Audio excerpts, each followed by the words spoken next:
Ballot paper 2 pages ఉంటుంది. గుర్తుపెట్టుకోండి ఎవరికైనా సరే. మీ దగ్గర ఉంటే మీరు ఓపెన్ చేసుకొని చూసుకోండి. ఇట్లా ఉంటుంది. సో ఫోల్డ్ చేసేటప్పుడు వాళ్ళు ఫోల్డ్ చేసి ఇస్తారు. ఒకవేళ ఎవరైనా సరే కొంతమంది కొద్దిగా ఇంటెన్షనల్గా తప్పు చేయడానికి ప్రయత్నిస్తారు. But you must just remember it. ఎందుకంటే మీరు ఫోల్డ్ చేసేటప్పుడు మీరు ఓటు ఇక్కడ వేస్తారు. రాజేంద్ర ప్రసాద్ పక్కన ఆయన ఫోటో ఉంటుంది అనుకుంటున్నా. అక్కడ ఏదైనా ఆ ఫోటోలో ఏమైనా మార్పులు ఉన్నా నన్ను చూస్తున్నారు కదా, ఇప్పుడు మీరు కొద్దిగా జాగ్రత్తగా ఉండండి. అండి ఆ ఫోటో పక్కన ఉన్నటువంటి బాక్స్, ఆ బాక్స్ మధ్యలో బాక్స్ని టచ్ చేయకుండా పై లైన్ కానీ కింద లైన్ కానీ ఏది టచ్ చేయకుండా సైడ్ లైన్ కానీ ఇట్లా ఇన్ బిట్వీన్ బాక్స్ జస్ట్ ఆ స్ట్రోక్ 1 అనే స్ట్రోక్ని మాత్రమే ఉంచండి. దానికి ఏ రకమైనటువంటి అలంకారాలు చేయొద్దు. ఆడపిల్లలు మరీ ముఖ్యంగా, ఎందుకంటే యాడ్జెక్టివ్స్ యాడ్వర్బ్స్ ఏం పెట్టద్దు. Only single line. ఎందుకంటే మీకు ఆ కొమ్ము కూడా ఉండకూడదు. ఆ కొమ్ము కూడా ఉండొచ్చు కానీ బట్ ఉండకుండా చేసేయండి. మీకు డోంట్ గో ఫర్ ఇట్.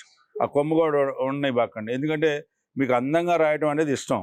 అందుకనే మీరేం దీని గురించి అందంగా ఆలోచించొద్దు.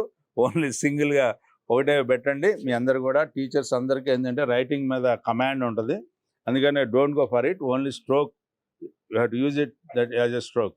ఇది వేసిన తర్వాత ఇట్లా మడత పెట్టండి. సో మన గుర్తు ఏదైనా ఆ ఇంక్కి ఏదైనా ఉంటే ఆ ఇంక్ కూడా మన గుర్తు పైనే ఉంటుంది, మన లైన్లోనే ఉంటుంది. Then you fold like this.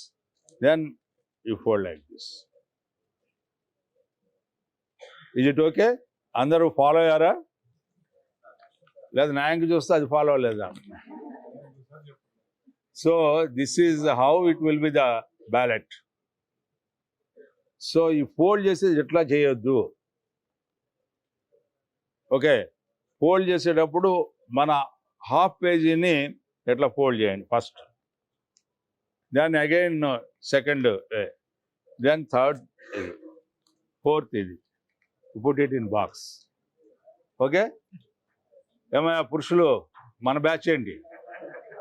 మనకు అంతా తెలుసు అనుకుంటాం, అక్కడ పోయిన తర్వాత కన్ఫ్యూజ్ అవుతాం. Are you okay?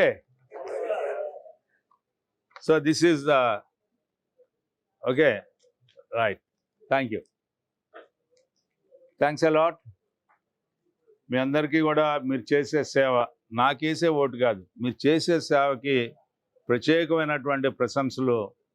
ఎందుకంటే మీరు దాదాపు 6 నెలల ముందు నుంచి, ఎన్నికల 6 నెలల ముందు నుంచి చేసినటువంటి సేవ అది అనన్యమైంది. ఎంతటి మనకి ఆ రోజున బూస్టప్ ఇచ్చిందంటే అంత బూస్టప్ ఇచ్చారు మరి రామకృష్ణ గారు. అదేవిధంగా ఇప్పుడు మళ్ళీ నా ఎన్నికలో ఈ యొక్క 2 నియోజకవర్గాలు, ఈ యొక్క నియోజకవర్గం కాదు, అటు వెస్ట్ ఈస్ట్ కూడా ఆయన చేస్తూ ఉన్నాడు. అది కూడా నాకు తెలుసు. సో మీ అందరినీ కూడా ఈ సందర్భంగా నా హృదయపూర్వకమైనటువంటి ధన్యవాదాలు తెలుపుకుంటూ మీ దగ్గర సెలవు తీసుకుంటాను.